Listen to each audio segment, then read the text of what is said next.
As my name is Paul Omer, the mayor of Soroti City East, and I want to say that I subscribe to the party FDC. And I want to call upon that now at the time when government is here and other actors are on electoral reforms in the country, I want first of all to call upon the framers of the law to have the article in the Constitution that is giving the president the powers to appoint the commissioners, first of all to be removed from the Constitution with the replacement of introducing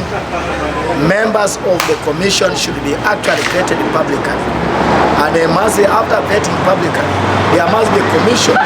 that must be able to discipline members of parliament, the members of the commission. Now, what it gives me to have these members say that they must be vetted publicly, it is the outcome of the other elections that you have seen, where President Museveni appoints and disciplines and removes them at will on what he does, on what he wants to be done. Now, meaning that they are to dance the tune of a dictator, not the tune of citizens of the country. Now, number two, the electoral reforms should focus on the role of the army, that even the Constitutional Court and other courts have actually stated above, that the role of the army in elected positions, electoral process in the country should actually be addressed. And it should actually be that the army that is supposed to be sovereign, that must respect the sovereignty and must respect the opinion and the views of the people of the country, of the Republic of Uganda, must actually be neutral in a way that they must wait for the outcome of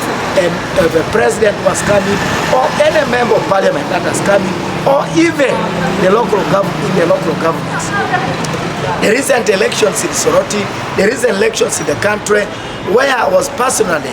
involved in moving with a president or candidate of the Front for Democratic Change, that's Engineer Patrick Kuyamulia. We had a hectic time by being beaten all the time, beaten by the security forces, the armed forces of the country, UPDF. At one time I had to ask, who was this person who looked like Matanga, who was the ADF, the 23 MDF Rebel Commander in Congo, who was in Soroti commanding the UPDF soldiers in Soroti, who had completely surrounded us, not accepting us to move, and yet time for Amuria to have been in Soroti and Teso sub-region was actually, but it was surrounded by the members like this war in Somalia, surrounded with the members like this war in Congo, surrounded with the members like the war in Southern Sudan. So in the protection of a dictator, so there was no electoral commission role at all that was exercised, because we had the electoral commission in Soroti that could be given and the power to actually be able to have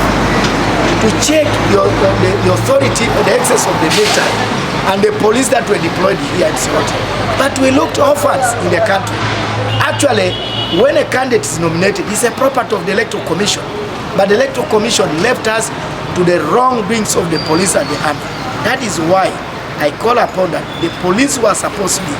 the police of this country and the army that is supposed to be sovereign must actually be tamed completely, and their role must not be. Therefore, it calls for